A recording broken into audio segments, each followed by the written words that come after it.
quick reading for February the 8th to February the 14th, Pisces. So this will be your weekly. We have the Hangman, the Lovers, and the High Priestess.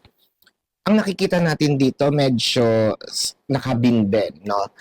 Either tayo mismo, this can be you, this can be your person, no? Parang binibinbin natin ang either pagpapatawad sa kanya, ang pagbibigay ng committed relationship, ang pagbibigay din ng go signal, whatever that is. It could be, sige, umuwi ka na. It could be, okay nang makipag-usap, no? Pwede mo na akong kausapin, hindi na ako galit. Medyo binibitin mo ng kaunti. Or meron ditong taong binibitin ng kaunti for the sake of I am still observing. Pero pahupa na. If ever meron mang galit dito, medyo pawala na.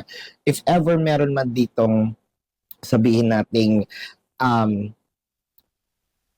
mga bagay na sige, okay na, pwede na.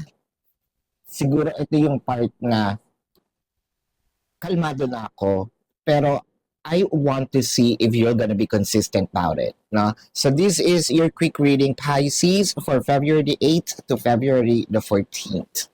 My name is Daphne, but spirit calls me bye-bye.